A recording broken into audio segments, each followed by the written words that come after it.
aconteceu virou manchete. Inaugurado em 1898 como asilo colônia da sucursal do Juqueri do Hospício de Alienados de São Paulo, o hospital teve como idealizador e primeiro diretor o médico psiquiatra Francisco Franco da Rocha, que buscou nas colônias agrícolas de reabilitação francesas a inspiração para o empreendimento, localizado em Franco da Rocha, São Paulo. Projetado pelo arquiteto Francisco de Paula Ramos de Azevedo, sob encomenda de Franco da Rocha e do governador do estado de São Paulo, José Alves de Cerqueira César, que exigiam uma área ampla, com muita água, perto da capital e de fácil acesso por trem. O hospital começou a ser construído em 1894, num terreno de 600 mil metros quadrados, próximo ao rio Juqueri, no município de mesmo nome. A construção dos prédios respeitou a simetria entre as edificações, que eram divididas em alas masculinas e femininas, e contava inicialmente com 800 leitos. Construído com o que tinha de mais moderno na época, em pouco tempo o hospital se tornou referência nacional em psiquiatria, apesar de a especialidade ainda representar um grande mistério para a medicina. Devido à distância da capital, os médicos contavam com uma vila médica para se abrigarem. Por sua vez, os pacientes, como parte do tratamento, produziam seu próprio sustento por meio de atividades ligadas à agricultura, marcenaria, costura, entre outras, tornando a entidade autossustentável. O crescimento da instituição se deu de forma tão rápida que 5 anos após sua inauguração, o hospital contava com mais de 700 pacientes e entre eles já havia registros de internos por uso de cocaína, afirma Maria Alice Scardoelli, ex-diretora de psiquiatria do Complexo Hospitalar do Juqueri. No final da década de 1930, entretanto, teve início a primeira grande crise no Juqueri. Os médicos, com o surgimento da Universidade de São Paulo e de novas oportunidades na capital, logo perderam o interesse pelo hospital. Além disso, os investimentos foram diminuindo, mesmo frente ao crescente número de pacientes que chegou em seu limite no final da década de 1960, com mais de 14 mil internos. Quando olhamos a instituição, logo pensamos, onde cabia toda essa gente? Houve uma desproporção do número de funcionários em relação ao número de pacientes, confessa a diretora. Em meados da década de 80, durante o mandato do governador paulista André Franco Montoro, foi criado o primeiro Centro de Atenção Psicossocial do Brasil, o CAPS. Segundo Marcos Pacheco Ferraz, ex-coordenador do Departamento de Saúde Mental da Secretaria de Estado da Saúde do governo Montoro, com a fundação do primeiro CAPS no município de São Paulo, iniciou-se um tímido processo de deshospitalização psiquiátrica no estado, com a criação de uma rede de assistência e apoio aos pacientes que voltavam para casa. O hospital psiquiátrico ia sendo reduzido de forma significativa com as novas tecnologias e medicamentos. Houve uma maior deshospitalização com atendimento a pacientes agudos nos hospitais gerais, avalia Ferraz. Durante um incêndio no prédio principal da instituição, em dezembro de 2005, Todo o acervo histórico do hospital sofreu danos e, segundo contam, a perda foi inestimável, já que foram queimados, além de livros, revistas e trabalhos científicos publicados desde 1898, prontuários completos de pacientes que passaram pela instituição durante todas essas décadas, dos quais não havia cópias. Juqueri encerrou as atividades em 1º de abril de 2021, com a transferência dos 9 últimos pacientes que ali viviam. Ao longo das décadas, o local foi considerado o maior hospital psiquiátrico do Brasil. No entanto, durante anos, o complexo foi palco de episódios chocantes. Atualmente, apenas o manicômio judiciário continua ativo. Hoje em dia chamado de Hospital de Custódia e Tratamento Psiquiátrico Professor André Teixeira Lima. Saberemos mais do hospital por ex-funcionários.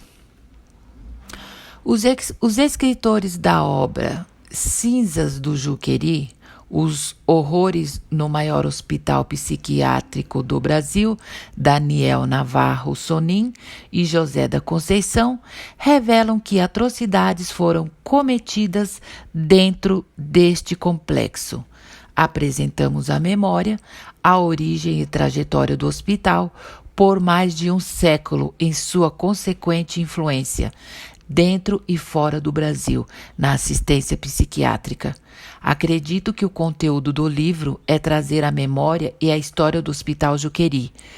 É o que propomos dentro da obra, disse José da Conceição, escritor e ex-funcionário do local. Em 22 de maio de 1970, José da Conceição começou a trabalhar no Juqueri como atendente de enfermagem. Ele trabalhou lá por 18 anos no manicômio judiciário e nos 9 anos seguintes foi transferido para outros departamentos do Hospital Central. Durante os anos em que trabalhou lá, o ex-funcionário afirma ter visto situações de maus tratos. Muita gente no mesmo lugar. Não havia profissionais suficientes, o lugar não era saudável e outras coisas ruins aconteciam. Além disso, o autor diz que era frequente ver pessoas sendo treinadas sem qualificação e contratadas para trabalhar no complexo. As coisas estavam muito ruins naquele tempo, porque não tinha médicos de saúde mental suficientes e os enfermeiros não estavam preparados para cuidar de pacientes com problemas mentais. Não havia treinamento especial para isso, havia superlotação, então era difícil cuidar de todos os dias, afirmou o atendente de enfermagem. José da Conceição compartilhou que houve vários casos que o afetaram, mas houve um em particular que o abalou muito e o fez ficar longe do trabalho por alguns dias. Teve um jovem chamado José Carlos, ele estava em uma cela. Quando eu abri a cela para limpar, porque não tinha banheiro para ele, estava tudo sujo com um monte de fezes. No entanto, ele estava dizendo que eram doces da sua cantina, lembra o ex-funcionário. O autor também recorda que esse paciente era uma pessoa feliz e boa, mas estava em uma situação desumana, sem nenhuma esperança. Essa situação o deixou muito abalado e triste. O ex-funcionário diz que o atendimento no local era muito ruim, faltavam coisas básicas e os pacientes eram tratados sem cuidado, como se fossem apenas números. Às vezes eles eram deixados do lado de fora dos muros do complexo por vários dias. Isso é muito triste. Era muito ruim no lugar para onde os pacientes iam. Muitos chegavam sem nenhuma identificação e sem cuidado, bastava qualquer motivo. Eram chamados de ignorado 1, ignorado 2, ignorado 3 e assim por diante. Então, pode-se dizer que se tornou um lugar muito ruim, quase como um campo de concentração, disse José da Conceição. No começo, o ex-funcionário explicou que agiu como um soldado, apenas seguindo as ordens da administração e do sistema.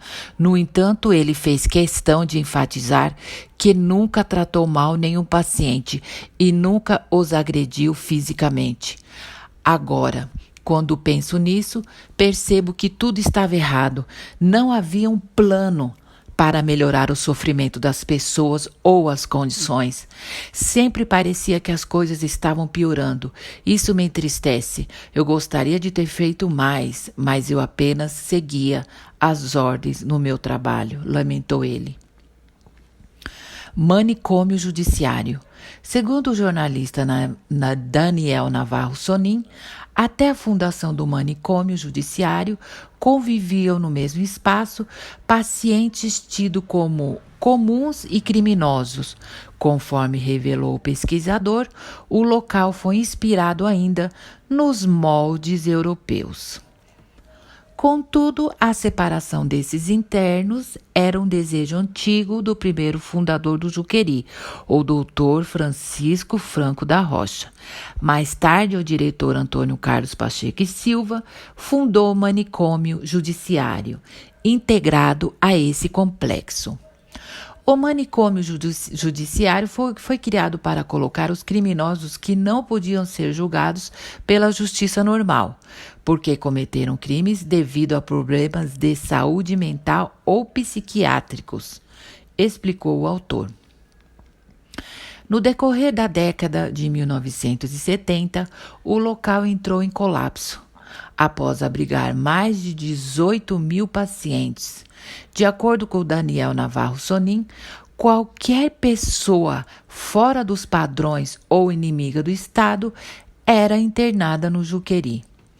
O projeto tinha a finalidade de desligar, separar e manter distante da capital de São Paulo pessoas que eram consideradas fora dos padrões, tanto que o primeiro nome era Asilo de Alienados do Juqueri.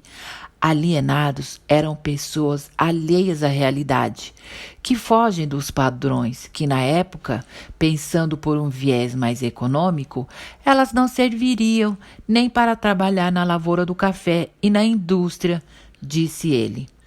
Ainda segundo o autor, mulheres que fugiam dos padrões e eram consideradas histéricas, mães solteiras, pessoas LGBTQIA+, inimigas políticas do Estado e até mesmo negros eram enviados para o Juqueri. À medida que a cidade crescia, essa população de indivíduos indesejados aumentava também.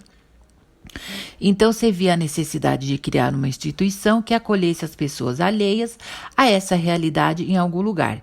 E, na verdade, quanto mais longe, melhor, afirmou o jornalista. Reflexo social. Para Daniel Navarro Sonin, é fundamental conhecer essas histórias para compreender como a sociedade lida com tais assuntos nos dias de hoje. A história do Juqueri está diretamente ligada à forma como a sociedade sempre lidou com a doença mental no Brasil. O jornalista acrescentou que as questões relacionadas à saúde mental das pessoas em geral sempre foram vistas como um assunto difícil de ser discutido na sociedade e, como resultado, frequentemente ignoradas pelo governo. Se buscamos um médico especialista quando quebramos um osso, por que não deveríamos procurar a ajuda de um psicólogo ou psiquiatra quando enfrentamos problemas de saúde mental? Qual é a diferença? Questionou o especialista. Mortes eram recorrentes no hospital. Estima-se que dezenas de internos morriam por ano. Eram vitimados por doenças como tuberculose, febre amarela, etc., trazidas ao asilo ou adquiridas ali em meio à superlotação do espaço, por agressões de outros internos, maltratos dos funcionários ou suicídio, sendo que boa parte acabava enterrada como indigente. Em 1906, o juiz de paz de Juqueri registrou uma reclamação formal ao secretário de Justiça do Estado de São Paulo, afirmando que as certidões de óbito dos falecidos no asilo eram preenchidas de forma incompleta, ocultando a causa de falecimento em muitos casos. O crescente número de mortos obrigou à implantação de um cemitério formal em 1913 e de um necrotério próprio em 1928. O número de mortes disparou nas décadas seguintes, com a inclusão de filhos de internos, com internações e torturas realizadas durante a ditadura militar.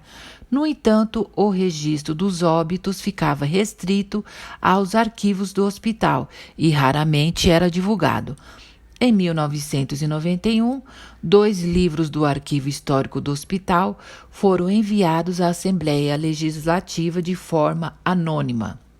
Neles constavam o registro de 12.500 pacientes que faleceram nas dependências do hospital entre 1965 e 1989, dos quais 7.600 foram sepultados no cemitério do complexo hospitalar.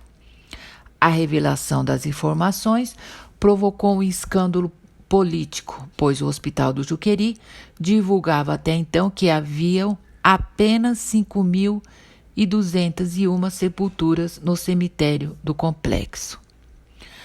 A maior parte dos documentos oficiais sobre óbitos desapareceu em incêndios misteriosos, embora estima-se que entre 1898 e 1991, faleceram cerca de 61.000 pessoas no hospital, sendo enterradas no cemitério do complexo hospitalar cerca de 33.977 pessoas, dos quais 7.000 eram recém-nascidos, crianças e adolescentes. Aconteceu, virou manchete.